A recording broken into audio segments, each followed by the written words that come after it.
गांधी जी के बारे में बताऊंगी। इनका जन्म 2 अक्टूबर 1869 को हुआ था। ये एक वकील, राजनीतिज्ञ और सामाजिक कार्यकर्ता थे। इनकी शिक्षा, जब गांधी जी 9 साल के थे तब वे राजकोट के एक स्थानीय स्कूल में गए और अंकगणित, इतिहास, भूगोल और भाषाओं की मूल बातें सीखी। 11 साल की उम्र में वे राजकोट के एक हाई स्कूल में गए।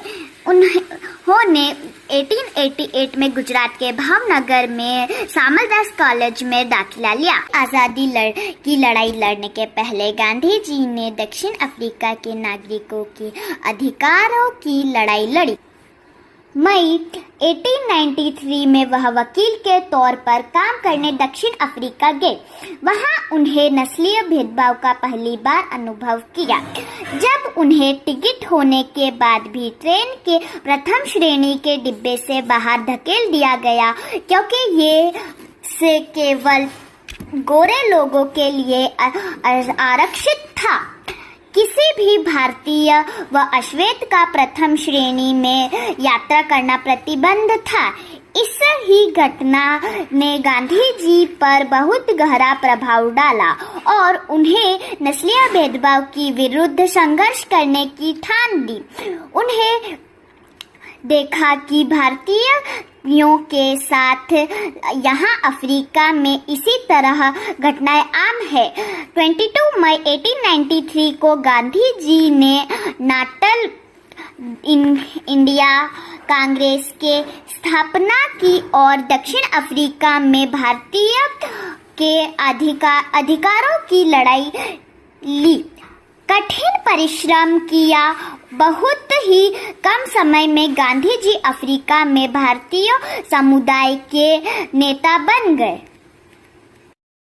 1950 में गांधी जी भारत लौट आए और अपने गुरु समान श्री गोपाल कृष्ण गोखले के साथ इंडियन नेशनल कांग्रेस में शामिल हो गए। गांधी जी की पहली बड़ी उपलब्धि बिहार और गुजरात के चंपारण व खेड़ा के आंदोलन थे। उन्होंने असहयोग आंदोलन, सविनय अवज्ञा आंदोलन, भारत छोड़ो आंदोलन का भी नेतृत्व किया था।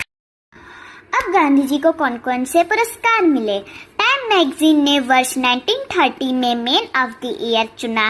2011 में टाइम मैगजीन ने गांधी जी को विश्व के लिए हमेशा प्रेरणा स्रोत रहे श्रेष्ठ 25 राजनीतिक व्यक्तियों में चुना।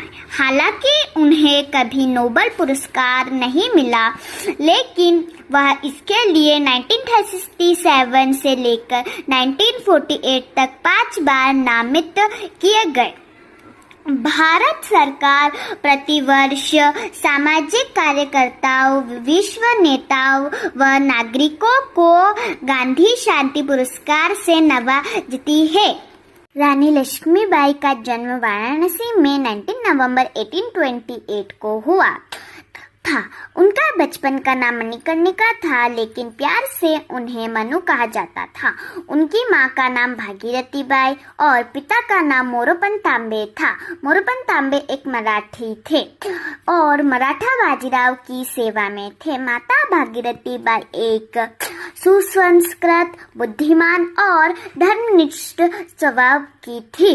जब मनु छोटी थी तभी उनकी माँ की मृत्यु हो गई। घर में मनु का देखभाल के लिए कोई नहीं था, इसीलिए पिता मनु को अपने साथ पेशवा बाजीराव के दरबार में ले जाने लगे, जहाँ चंचल और सुंदर मनु को सब लोग प्यार से छबीली कहकर बुलाने लगे। मनु ने बचपन में शास्त्रों की शिक्षा के साथ शस्त्र की शिक्षा भी ली। सन 1842 में उनका विवाह झांसी के मराठा शासित राजा गंगाधर राव नेवालकर के साथ हुआ। और वे झांसी की रानी बनी। विवाह के बाद उनका नाम लक्ष्मीबाई रखा गया। सितंबर 1851 में रानी लक्ष्मीबाई ने एक पुत्र को जन्म दिया, परंतु 4 महीने की उम्र में ही उसकी मृत्यु हो गई। सन 1853 में राजा गंगाधर राव का स्वास्थ्य बहुत अधिक बिगड़ जाने पर उन्हें दत्तक पुत्र लेने की सलाह दी गई। पुत्र गोद लेने के बाद 21 नवंबर 1853 को राजा गंगाधर राव की मृत्यु हो गई। दत्तक पुत्र का नाम दामोदर राव रखा गया। राजा गंगाधर राव की मृत्यु के बाद अंग्रेज राज ने अपनी राज्य हड़प नीति के तहत बालक दामोदर राव के खिलाफ अदालत में मुकदमा दायर कर दिया। हालांकि मुकदमे में बहुत बहस हुई, परंतु इसे खारिज कर दिया गया। अंग्रेज अधिकारियों ने राज्य का खजाना जब्त कर लिया और उनके पति के कर्ज को रानी के सालाना खर्च में से काटने का फरमान जारी कर दिया। उसके परिणाम स्वरूप रानी को झांसी का किला छोड़कर झांसी के रानी महल में जाना पड़ा, पर रानी लक्ष्मीबाई ने हिम्मत नहीं हारी और उन्होंने हर हाल में झांसी राज्य की रक्षा करने का निश्चय किया। झांसी 1857 के संग्राम का एक प्रमुख केंद्र बन गया, जहां हिंसा भड़क उठे। रानी लक्ष्मीबाई ने झांसी की सुरक्षा के लिए स्वयंसेवक सेना का गठन प्रारंभ किया। इस सेना में महिलाओं की भर्ती की गई और उन्हें युद्ध का प्रशिक्षण दिया गया। साधारण जनता ने भी इस संग्राम में सहयोग दिया। झलकारी बाई, जो लक्ष्मीबाई की हमशक्ल थी, को अपनी सेना में मुख्य स्थान दिया। 1857 के सितंबर तथा अक्टूबर के महीनों में पड़ोसी राज्य ओरछा तथा दतिया के राजाओं ने झांसी पर आक्रमण कर दिया। रानी ने सफलतापूर्वक इसे विफल कर दिया। 1858 के जनवरी माह में अंग्रेज सेना ने झांसी पर आक्रमण की ओर बढ़ना शुरू कर दिया और मार्च के महीने में शहर को घेर लिया।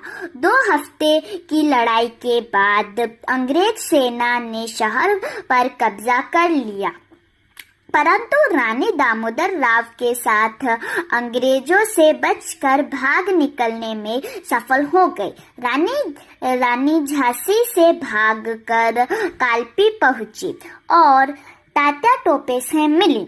तात्या टोपे और रानी ने की संयुक्त सेनाओं ने ग्वालियर के विद्रोह सैनिकों की मदद से ग्वालियर के एक किले पर कब्जा कर लिया। बाजीराव प्रथम के वंशज अली बहादुर ने भी रानी लक्ष्मीबाई का साथ दिया। रानी लक्ष्मीबाई ने उन्हें राखी भेजी थी, इसीलिए वह भी इस युद्ध में के साथ शामिल हुए। 18 जून 1858 को ग्वालियर के पास कोटा की सराय में अंग्रेज सेना से लड़ते लड़ते रानी लक्ष्मीबाई की मृत्यु हो गई। अगर आपको मेरी वीडियो ये पसंद आए तो मेरी वीडियो को लाइक कीजिए, शेयर कीजिए और चैनल को सब्सक्राइब कीजिए। Thank you for watching, bye. Bhagat Singh का जन्म 28 सितंबर 1907 को एक सिख परिवार में हुआ था। इनके पिता का नाम सरदार किशन सिंह और माता का नाम विद्यावती कौर था। ये एक किसान परिवार से थे। जलियांवाला बाग हत्याकांड ने भगत सिंह की सोच पर गहरा प्रभाव डाला था।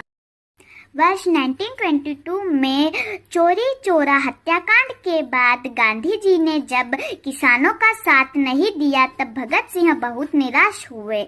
उसके बाद उनका अहिंसा से विश्वास कमजोर हो गया और वह इस निष्कर्ष पर पहुंचे कि सशस्त्र क्रांति ही स्वतंत्रता दिलाने का एकमात्र रास्ता है।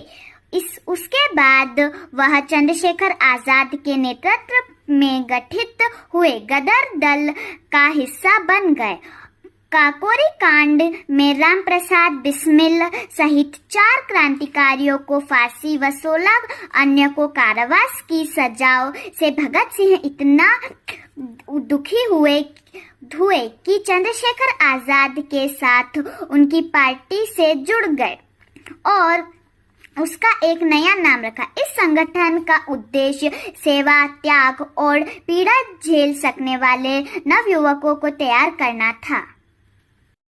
भगत सिंह चाहते थे कि इसमें कोई खून खराबा ना हो, अंग्रेजों तक उनकी आवाज भी पहुंचे। हालांकि प्रारंभ में उनके दल के सभी लोग ऐसा नहीं सोचते थे, पर अंत में सर्वसम्मति से भगत सिंह तथा बटुकेश्वर दत्त का नाम चुना गया। निर्धारित कार्यक्रम के अनुसार 8 अप्रैल 1929 को केंद्रीय असेंबली में इन दोनों ने एक ऐसे स्थान पर बम फेंका जहां कोई मौजूद न था, अन्यथा उन्हें चोट लग सकती थी। पूरा हाल धुएं से भर गया। भगत सिंह चाहते तो भाग भी सकते थे, पर उन्होंने पहले ही सोच रखा था कि उन्हें दंड स्वीकार है, चाहे वह फांसी ही क्यों ना हो। अंततः उन्होंने भागने से मना कर दिया। उस समय वे दोनों खाकी कमीज तथा निक्कर पहने हुए थे। बम फटने के बाद उन्होंने इनकलाब जिंदाबाद का नारा लगाया और अपने साथ लाए हुए पर्चे हवा में उछाल दिए। उसके कुछ ही देर बाद पुलिस आ गई और दोनों को गिरफ्तार कर लिया गया। जेल में भगत सिंह करीब 2 साल तक रहे। इस दौरान वे लेख लिखकर अपने क्रांतिकारी विचार व्यक्त करते रहते थे। जेल में रहते हुए भी उनका अध्ययन लगातार जारी रहा। उस दौरान लिखे गए लेख व सगे संबंधियों को लिखे गए पत्र आज भी उनके विचारों का दर्पण हैं।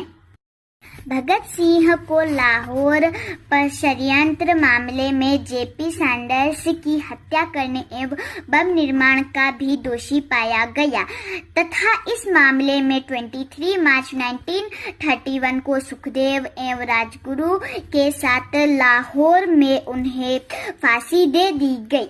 हर साल 23 मार्च को स्वतंत्रता सेनानी भगत सिंह, सुखदेव और राजगुरु को श्रद्धांजलि देने हेतु शहीद दिवस मनाया जाता है। सरदार वल्लभ भाई पटेल का जन्म 31 अक्टूबर 1875 को गुजरात के खेड़ा जिले में हुआ था। एक गृह मंत्री के तौर पर उन्होंने देश की करीब 562 छोटी बड़ी देसी रियासतों का भारत में विलय करवाया था। ऐसा करके उन्होंने भारतीय एकता के निर्माण में एक अहम भूमिका निभाई थी। सरदार वल्लभ भाई पटेल को भारतीय नवीन भारत का निर्माता भी कहा जाता है। स्वतंत्रता आंदोलन में सरदार पटेल का सबसे पहला और बड़ा योगदान 1918 में खेड़ा संघर्ष में हुआ। गुजरात के खेड़ा खंड उन दिनों भयंकर सूखे की चपेट में था। किसानों ने अंग्रेज सरकार से भारी कर में छूट की मांग की।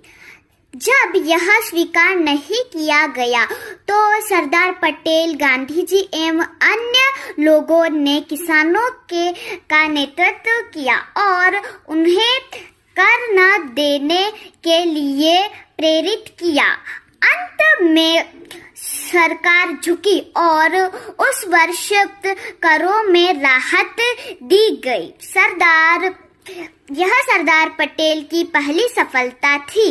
बारडोली सत्याग्रह भारतीय स्वतंत्रता संग्राम के दौरान वर्ष 1928 में गुजरात में हुआ एक प्रमुख किसान आंदोलन था, जिसका नेतृत्व वल्लभ भाई पटेल ने किया।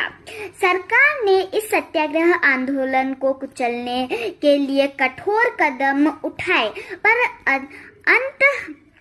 विवश होकर उन्हें किसानों की मांगों को पूरा करना पड़ा।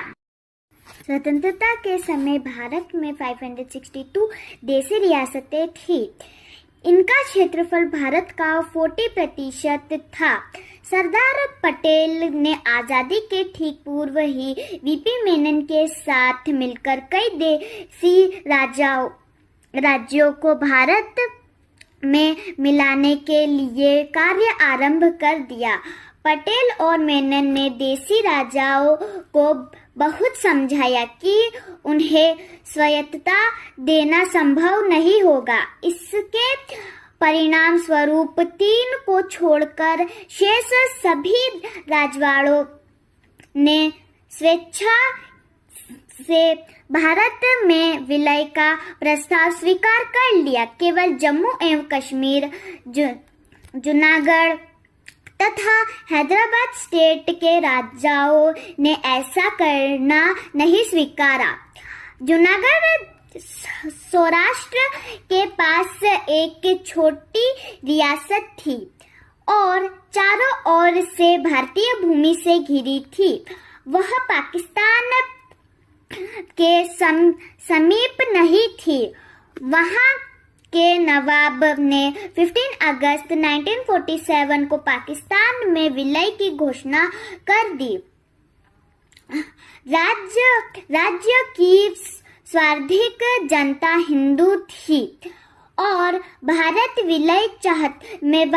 विलय चाहती थी। नवाब के विरुद्ध बहुत विरोध हुआ तो भारतीय सेना जूनागढ़ में प्रवेश कर गई। नवाब भागकर पाकिस्तान चला गया और 9 नवंबर 1947 को जूनागढ़ भी भारत में मिल गया। फरवरी 1948 में वहां जनमत संग्रह कराया गया जो भारत में विलय के पक्ष में रहा। हैदराबाद भारत की सबसे बड़ी रियासत थी जो चारों ओर से भारतीय भूमि से घिरी थी। वहां के निजाम ने पाकिस्तान में प्रोत्साहन से स्वतंत्र राज्य का दावा किया और अपनी सेना बढ़ाने लगा। वह ढेर सारे हथियार आयात करता रहा। पटेल चिंतित हो उठे। अंततः भारतीय सेना 13 सितंबर 1948 को हैदराबाद में प्रवेश कर गई। 3 दिनों के बाद निजाम ने आत्मसमर्पण कर दिया और नवंबर 1948 में भारत में विलय का प्रस्ताव स्वीकार कर लिया। इस तरह से सरदार वल्लभ भाई पटेल ने देशी रियासतों का विलय करवाया। इसीलिए सरदार वल्लभ भाई पटेल को लौह पुरुष के नाम से भी जाना जाता है। अगर आपको मेरी वीडियो पसंद आए तो मेरी वीडियो को लाइक कीजिए, शेयर कीजिए, चैनल को सब्सक्राइब कीजिए। Thank you for watching. Bye. Udham Singh का जन्म 26 दिसंबर 1899 को पंजाब के प्रांत के संगरूर जिले में सुनाम गांव में एक सिख परिवार में हुआ था। सन 1901 में उधम सिंह की माता और 1907 में उनके पिता का निधन हो गया। इस घटना के चलते उन्हें अपने बड़े भाई के साथ अमृतसर के एक अनाथालय में शरण लेनी पड़ी। उधम सिंह के बचपन का नाम शेर सिंह और उनके भाई का नाम मुक्ता सिंह था, जिन्हें अनाथालय में उधम सिंह और साधु सिंह के रूप में एक नया नाम मिला। इतिहासकार मालती मलिक के अनुसार उधम सिंह देश में सर्वधर्म समभाव के प्रतीक थे और इसीलिए उन्हें अपना नाम बदलकर राम मोहम्मद सिंह आजाद रख लिया था, जो भारत के 3 प्रमुख धर्मों का प्रतीक है। अनाथालय में उधम सिंह की जिंदगी चल ही रही थी कि 1917 में उनके बड़े भाई का देहांत हो गया। वह पूरी तरह से अनाथ हो गए। 1919 में उन्होंने अनाथालय छोड़ दिया। क्रांतिकारियों के साथ मिलकर आजादी के लिए की लड़ाई में शामिल हो गए। उधम सिंह अनाथ हो गए थे, परंतु इसके बावजूद वह विचलित नहीं हुए और देश की आजादी तथा जनरल डायर को मारने की अपनी प्रतिज्ञा को पूरा करने के लिए लगातार काम करते रहे। उधम सिंह 13 अप्रैल 1919 को घटित जलियांवाला बाग नरसंहार के प्रत्यक्षदर्शी थे। राजनीतिक कारणों से जलियांवाला बाग में मारे गए लोगों की सही संख्या कभी सामने नहीं आ पाई। इस घटना से वीर उधम सिंह तिलमिला गए और उन्होंने जलियांवाला बाग की मिट्टी हाथ में लेकर माइकल ओ डायर को सबक सिखाने की प्रतिज्ञा ले ली। अपने इस ध्येय को अंजाम देने के लिए उधम सिंह ने विभिन्न नामों से अफ्रीका, नैरोबी, ब्राजील और अमेरिका की यात्रा की। सन 1934 को उधम सिंह लंदन पहुंचे और वहां 9 एल्डर स्ट्रीट कॉमर्शियल रोड पर रहने लगे। वहां उन्होंने यात्रा के उद्देश्य से एक कार खरीदी और साथ में अपने ध्येय को पूरा करने के लिए एक 6 गोली वाली एक रिवॉल्वर भी खरीद ली। भारत के यह वीर क्रांतिकारी माइकल ओ डायर को ठिकाने लगाने के लिए उचित वक्त का इंतजार करने लगे। उधम सिंह ने अपने सैकड़ों भाई बहनों की मौत का बदला लेने का मौका 1940 में मिला। जलियांवाला बाग हत्याकांड के 21 साल बाद 13 मार्च 1940 में लायर्स सेंट्रल एशियन सोसाइटी की लंदन में काक्सटन हॉल में बैठक थी, जहां माइकल ओ डायर भी वक्ताओं में से एक थे। उधम सिंह उस दिन समय से ही बैठक स्थल पर पहुंच गए। अपनी रिवॉल्वर उन्होंने एक मोटी किताब में छिपा ली। इसके लिए उन्होंने किताब के पृष्ठों में रिवॉल्वर के आकार में उस तरह के काट लिया जिससे डायर की जान लेने वाला हथियार आसानी से छिपाया जा सके। बैठक के बाद दीवार पर पीछे से मर्चा संभालते हुए उधम सिंह ने माइकल ओ डायर पर गोली ताक दी। 2 गोली माइकल ओ डायर को लगी, जिससे उनकी तत्काल मौत हो गई।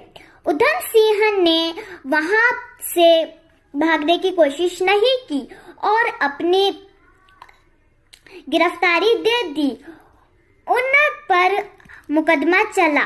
4 जून 1940 को उधम सिंह को हत्या का दोषी ठहराया गया और 31 जुलाई 1940 को उन्हें पेंटाविल जेल में फांसी दे दी गई।